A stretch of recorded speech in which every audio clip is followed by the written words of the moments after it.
Hello everybody, welcome to another video in what we're calling Festival Season 2024. In the last video we went over tents, we looked at different sizes, the best value for money. In today's video we're going to be going over all your other camping essentials and a few other tips on how to save money in the build up to and while you're at different festivals.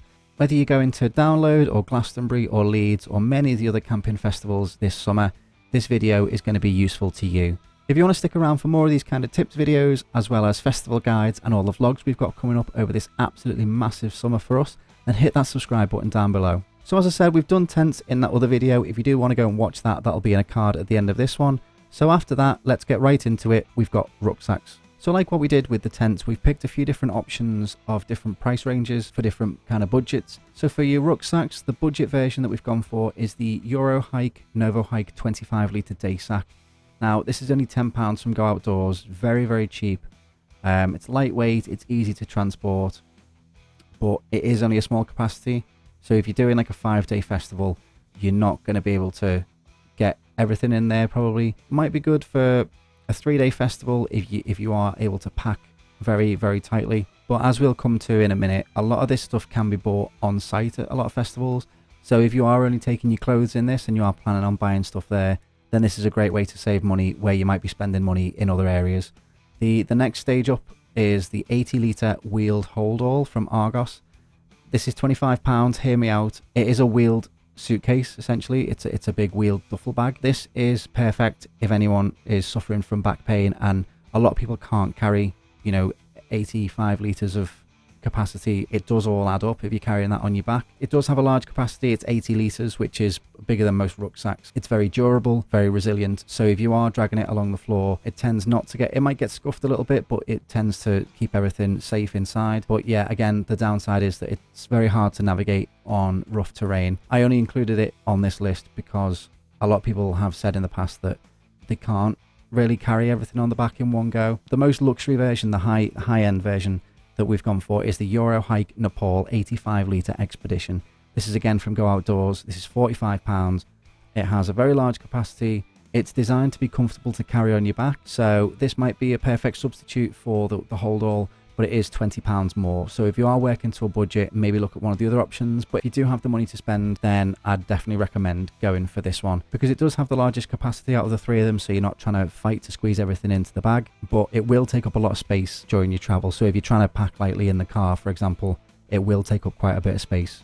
I would personally say that a comfortable rucksack is better than having a big one, because you can always pack light. It is possible to do it in a relatively small bag, but you do want something that you aren't going to struggle carrying, because you don't want to be too worn out by the time you've got your stuff already set up to enjoy the festival while you're actually there.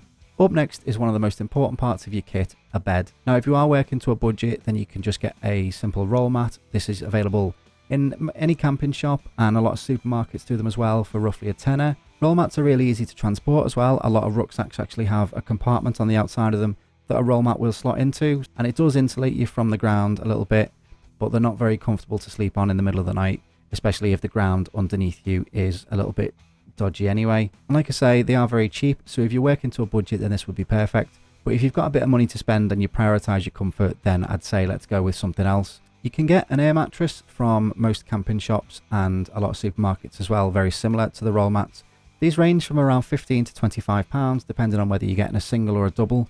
But if we're going to a festival where Fat Franks are there, then we'll utilise them as much as possible. They offer double air mattresses already blown up on the site for £30 if you pre-book online. You can buy them there, but there will be a bit of a queue, so if you don't want to have to wait, pre-book it online, go to the side queue, get your thing and take it back to your campsite. The only downside to them really is that you do have to carry a full inflated airbed across the campsite, which if the elements are against you and it's windy or rainy, then it can be a bit awkward. Also, if you've got an airbed that you've brought with you, it doesn't have to be bought from them. If you take it to them and pay £2, they will blow it up for you. But if you're somebody that likes your home comforts and likes to be comfortable while you're at a festival, then the luxury version of this is the iDo King self-inflating air mattress. This is £70 from Amazon. It is very comfy, very supportive if you do have any muscular pain or anything like that. It does have a self-inflation system inside it, but you do need to charge this up before you go, and it does take up a lot of space in the tent. I personally would go for the middle option in this. Having spent years at festivals sleeping on roll mats, I can tell you it's not very comfy at all. It can get quite cold during the night because you need a layer of insulation between you and the ground. So the air mattress keeps you off the floor a little bit, gives you a comfy thing to lie on in the middle of the night. And bearing in mind that you can deflate this and reuse this as many times as you need to. So if you are someone that goes to a lot of festivals, then this is the perfect option for you. The other essential part of your bedding, of course, is a good sleeping bag. You're looking for something that is lightweight but sturdy, will keep you warm and dry, but ultimately isn't too difficult to carry. So if you're working on a budget, then we've gone for the Euro Hike Snooze 200. It's only £12 from Ultimate Outdoors. It does the job relatively cheap, but depending on what festival you're going to and depending on the weather, it might not be as warm as you need, but it is fairly lightweight and very easy to transport. Next up, we've got the Milestone 150 Mummy Bag. This is £18, again from Fat Franks. Promise this video is not sponsored by Fat Franks, but if you're watching, please get in touch. It's great at keeping out moisture during the night, very easy to carry and store and transport. Again, it's very lightweight, but like with the other one, depending on what festival you're going to, it might not be warm enough if it's going to get cold during the night. The shape of it's also quite thin. It can be quite restrictive if you're someone that rolls around a lot during the night. So this might be better combined with a duvet that you can throw over the top and leave this zipped open underneath you. And then finally, something similar to what I've got is the Beast Sleeping Pod. This is £45, so it does cost a lot more. This is from Go Outdoors. If you are someone that likes to roll about during the night, then this is perfect for you. It is essentially a double sleeping bag, so there's lots of room in it. But the downside of it is that because of its size, it's not always as easy to carry as the others. And again, it is double the price. So if you do have the money to spend, that's personally what I use. But if you are working to a budget, then maybe look at one of the other two. So you've got your tent set up, you've got all your beds sorted. Now, if you go in with a group of people, you're going to need a gazebo. This is entirely dependent on the size of the group that you're going with. If you're like us and you're going with a group of upwards of 20 people, then we'll talk about that at the end because I haven't put that on this list, but we'll talk about that in a minute. The cheapest gazebo I could find currently is from Argos. This is just a standard home garden gazebo. This is 2.4 meters squared. It's £30. It's very easy to assemble. It's great when it's sunny because it provides a bit of shade. But if it does start raining or if it's windy, then it doesn't provide any protection at all. There are no side panels on it. So the next one up is the Eurotrade 3x3 meters. This is from the range and it's £40. It's sturdy. Again, it's quite easy to assemble, but this has side panels on it, so it does provide some cover from the weather. It's not complete protection because it's not completely covered unless you spend a bit more for the extra side panels. But for a tenner more than the other one, it's a little bit bigger so you can get more people underneath it. And it does provide a little bit of cover if it does start raining. And then if you're looking for something a bit more, we've gone for the Ozark Screen House 3.3 meters squared. This is £55 from Asda. It's sturdy, it's weather resistant, and it is still very easy to assemble. But the downside is that it can be quite heavy to carry. Just remember with these prices as well that let's say you're going as a group of 5 people. That Ozark Screen House, £55, that's only £11 each. So the price sounds a lot more than it actually is. But if you make sure that everybody pays towards it, it's actually a really good investment if you're going to use it again in the future. Now, going back to what I was saying a minute ago, our campsite is regularly 20 people plus, and over the years we've managed to put together a bit of money to just go all out and get something that we know is going to be durable and it's going to last us year on year. We specifically saved up to get a 6 meter by 3 meter one, so it's a double length of the Eurotrade side panel. This did cost a lot more, but it does have a completely collapsible frame. So all you need to do when you're setting it up is pull the legs out and it pops up. It did cost upwards of £200 on Amazon. But again, if you're splitting that cost between, let's say 15 to 20 of you, it's not actually that much. But again, it's very heavy to carry. It's very awkward to carry. And unless you're going with a massive group, you don't really need anything near that size. Now that that's all sorted, you're going to need to find a way to get your stuff into the site. You're going to need a trolley.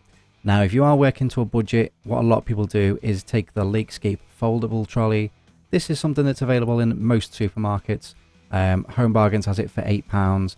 It's foldable, it's very easy to carry, it's very cheap, but it does only allow a 25 kilogram weight capacity. What a lot of people tend to do is take these to stack all the beer crates on top of, and then they can cellophane round or duct tape or use a bungee cord even. It is quite a sturdy frame, but if you are going to overstack it, then be prepared for the wheels maybe to buckle underneath all that weight you're trying to put on it. If you want something that's going to take a bit more weight, then we've gone for the Mirax folding trolley. This is from Amazon. It's £35. It's got quite a large storage space. There's a sturdy frame and a durable canvas protecting everything inside it. The only downside is that it can be a little bit awkward to pull sometimes because trying to navigate that handle is a bit of a nightmare. But depending on what festival you're going to, if the terrain in and out of the site isn't too bad, then this is absolutely perfect. But if you do want something that's very sturdy, then we've gone for the Logger Clobber. This is from B&Q. It's £68, so it is quite a lot. It's almost double the last one, but the frame is completely sturdy. You're going to get a lot of weight in there. Last year, Andy managed to get me in there, and I weigh a lot. But the biggest downside is, even though the frame on top of it is collapsible, the section underneath with the wheels isn't. So it's going to take up a lot of space if you're in the car. Between our group for download, we have one similar to the Mirax folding trolley, which we use for all the lighter stuff. And then last year we took the Logger Clobber, which did everything perfectly when we were taking the big gazebo. So if you are taking a lot of heavy stuff, then maybe the Logger Clobber is the one for you. But once you're in the site, you can keep going back and forth to the car as many times as you need to. So if you don't want to have to take everything all in one go, maybe one of the first two options that does save you quite a bit of money is better for you. And after lugging that gear all that way, you're going to need a good sit down. So you're going to need a good camp chair. Now some of these are really cheap, and as with a lot of things, you get what you pay for. You can get 2 for £15 in most supermarkets or service stations. Go Outdoors currently has an offer on the £9 each, or 2 for £15 on the Peak folding chair. They are cheap and lightweight, but they're not completely sturdy. Again, you do get what you pay for. Asda has the Ozark Trail Mesh for £14. This is the one that I used, and if you've seen any of our vlogs before, you know that this is the one that I stand behind. Well, sit on it. It's got a breathable mesh material on the back of it, so if it is a very warm day, you're not sweating as much. It does allow the airflow behind you. It's not reinforced or ridiculously sturdy, but if you're using it just as an average camping chair, then this is absolutely perfect. But if you do want something with a lot more comfort, then we've gone for the Eurotrade Deluxe Padded. This is from the range. It's £20. There's a lot of padded comfort to this. It does look very comfy. I'd love to try it out myself sometime, but it does take up a lot of space when you're trying to pack it away. Like I say, I would go for the Ozark Trail Mesh. I've used it for pretty much every festival we've done since lockdown. It's lasted me a long time. Yeah, there are comfier ones out there, but for the price, I couldn't ask for more. As well as taking a load off when you're sat in your chair, you are going to need to be comfortable when you're walking around the site for upwards of 3 days. So thinking about your footwear is absolutely essential. If you're on an incredibly tight budget, if you go into a festival that's on quite a bit of hard ground, trainers are okay. They're cheap, they're good for warm weather, but they've got no protection on the ground whatsoever. So if you are going to a proper camping festival in a field where it tends to get a bit muddy, then trainers are an absolute no-no. You are going to need to think about wellies just in case it does rain quite heavy. We've gone for the Solanac wellies. These are $10.99 from Decathlon. They do a great job in soggy weather if it does rain quite a bit, but there's not much comfort in the soles when you're walking around. So if you do get something like this, then make sure you've got comfy socks as well. If you do just want basic walking shoes, then right now on sportsdirect.com is a great offer. There's the Caramore walking shoes. They should be £80, they're down to £21. By the time this video goes out, that offer might not be on anymore, but at the time we're recording this, they're currently £21 down from £80. They're quite sturdy, but also quite flexible. Gives you a lot of maneuverability, especially if you're in a field, but they're not suitable for very extreme terrains. So if it does get ridiculously muddy, you might still struggle. If you do want something a bit more comfortable, then the Soul London walking trainers from Amazon for £24.99 would be absolutely perfect. They're a bit more sturdy than the other ones. There's a memory foam compatible sole on the inside to give you that extra layer of comfort, and they are waterproof as well. The only downside for these ones, I would say, is they can be quite rigid on your ankles. But if you do have the ability to go all out, if you want something that's durable and comfortable, then you want to go for the Sight Bronzite safety boots. These are £35 from Screwfix, so you know that these are something that a lot of tradespeople use. A lot of people who work on construction sites use these. These are quite heavy and rigid, so if you're on your feet for 3 days straight, they will offer the most protection, they are the most durable, but they're also not the most comfortable. Something that hopefully you won't need, but is still absolutely essential to have with you just in case, is a poncho. They are quite flimsy, but they do the job for light rain. We tend to take a few of these. We might use one per day, and then if they do get ruined, we can just recycle them properly. And then you've always got a nice fresh one waiting for you in your tent. Hopefully you don't need one of these, but it's better to have one and not need it than to not have one and get caught short. But if you do want something a bit more protective, then for £7.99, there's the Bramble 2-pack reusable. So this works out about £4 each. They can still be a bit flimsy, but they are more durable than the other ones. And again, they are designed to be reused. And it is a 2-pack. So if one gets destroyed, you've still got the other one there as well. But if it's looking like it's going to be an absolute downpour, then you want to go for the heavy duty poncho from Denny's shop. This is £10. It offers a lot of great protection. It is more expensive than the others, obviously, but again, you get what you pay for. So this is one purchase that will last you for the entire festival. And then if you go into multiple festivals and you look after it right, It could even last you several festivals. If you are on a really tight budget, then the disposable ones are absolutely perfect. They will sell them on site, but for a little bit of an inflated cost. If you don't have one and it does start raining, then there might not be enough stock for everybody to have one. Now, something else you're going to need while you're away for up to 5 days is charge for your phone. Whether this is just to be able to get in touch with people while you're on the site, to if you've got any contactless payments that you need your phone for, being able to transfer money over from one bank account to the other, or if you want to take any photos or videos while you're there, you are going to need charge across the 5 days. The cheapest way to do this is to go for the CR power bank. This has 26,800 mAh, which is enough for 5 full charges of an iPhone. This is £10 on Amazon, really cheap, really good value for money, but it is USB-C input only. You can recharge them, so this is something that's probably best if you've got a locker. We'll talk more about them in a minute. Now, depending on what festival you go to, Charge Candy might be there. If they are there, then they offer a weekend-long wristband for $24.45 if you pre-book it online. Might be a little bit more when you get to the site. This gives you one 5,000 mAh full bank per day, which works out to about 1.5 full charges of an iPhone. But the drawback from this is you only get to use that once per day. You can buy another power bank with a full charge, but this is something that you can only buy while you're at the site. It can be quite expensive. But if one full charge a day is enough for you, then it is quite good value for money. If you want to go all out there when you do have the money to spend, then go for the solar power bank from GearTech. It's £35. It has 500,000 mAh, which is more than enough power to last the full festival for multiple devices. So if there's a few people in your group that all need to use it, this would be perfect for covering a lot of people across the weekend. It is dependent on solar power to charge, so make sure you've done it before you get there. But with that amount of power in a full charge, you shouldn't need to charge it up more while you're there. Now we come to some of the things that are a little bit harder to price up. You've got your food and your drinks and other things like that. To make your money go as far as possible, I'd recommend bringing your own food with you. Again, you can get these from any supermarkets, whatever's got the best deals on whatever you want to bring. Flapjack bars and cereal bars for breakfast are absolutely perfect. Things like pot noodles, if you're able to get hot water from somewhere, which most of the food vendors do tend to give out for free, if not a small donation of £1 or something like that. If you're wanting hot stuff and you want to cook your own things at camp, burgers, sausages, bacon, absolutely perfect to do on disposable barbecues. But if you are taking anything like that, remember that you'll need a cooler box to put it all in. If you're wanting to take crisps, then Pringles are absolutely perfect because you can reseal the tube. Biscuits and other nibbly bits like that are also perfect. Try and stay away from chocolate because if it does get warm, then it'll just melt everywhere. Depending on the festival you go into, a lot of festivals do have a general store.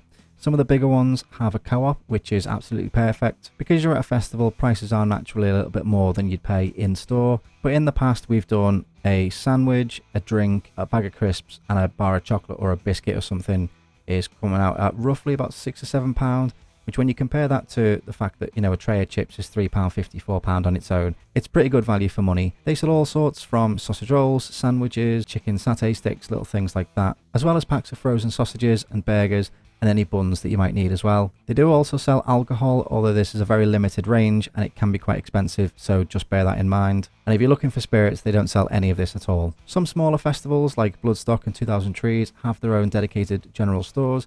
This is just for like little snacks, single bags of crisps, soft drinks and little things like that, which means that you might be reliant at some point on food vans. Now everyone knows that food vans at festivals are very expensive. Some can be quite extortionate. Even if you're on a budget, remember that you do also need to eat and you need to be healthy. So maybe limit yourself to one meal from the burger vans. It does save you the hassle of cooking. A lot of the food is really nice, but it is, again, very expensive. Maybe just have £15 a day in your budget just to allow for a burger and chips or something similar. Some other things to consider if you are trying to keep your budget as low as possible. You don't always have to buy a shower pass. Sometimes there are free showers available on site. Again, this is depending on what festival you're actually going to and what's available. Some you will have to pay showers for, in which case just get some baby wipes and a bottle of water and maybe do it at your camp. If you are working to a really strict budget, there are always ways around it. There are always ways of saving a bit of extra money. Lockers are great if you're taking any valuables, but you don't always need this. I have a shoulder bag that I put across me. So my phone and everything goes right there on my chest. So if anyone wants to take anything from me, they have to literally steal it from right under my nose. I don't need a locker. Some festivals charge over £20 for a locker. We tend to get one between the group, and then that way we can charge any power banks that we need to while we're off in the arena seeing some bands. Come back, that power bank's charged. we'll swap it for another one. So you're paying £20 essentially between the group. So it's a couple of pound each. Toilet upgrades, depending again on what festival you're going to. Now, if you're going to Download or 2000 Trees, they really look after their toilets very well. Reading, for everything that I've got against it and all of its flaws, does look after its toilets really well as well. But Leeds does really have a problem with its toilets. So maybe if you go in there, it might be worth it. But some of them charge £40–50 for the weekend toilet pass. Is that really worth it? Is that something that you need if you're struggling with a budget? That's for you to decide. I can't make that decision for you. Any camping essentials you forget to bring are always available on site, but again, the prices do tend to go up a little bit. And if you are trying to stick to a budget as much as possible, then it is really worth doing all your prep before you go. So that was some handy tips on how to save money during festival season 2024. Hopefully you found that useful. If you think there's anything that we've missed, or if you've got any other handy tips that you think people might need to know, let us know in the comments down below. We did a video very similar to this last year, and in the comments of that video, we had a lot of people giving a lot of helpful information as well. If you want to see more videos like this, or you want festival guides tailored to specific events, or you want to see all the vlogs that we get up to over this absolutely massive summer that we've got coming up, then hit that subscribe button down below, ring the bell so you'll be the first to see them when they drop. Come and follow us on all our socials to find out where we're going to be over the next few months, and if you do bump into us at any events, feel free to come over and say hello. If you are going to any festivals this summer, then have the absolute best time. Thank you as always for watching, and we will see you in the next one. Hi everyone, thank you so much for watching. If you want to see something really similar to that, you can click up here and watch that. And if you want to see something that's absolutely not that, completely different to that, click up here and watch that. And you should just subscribe to us here. Thank you.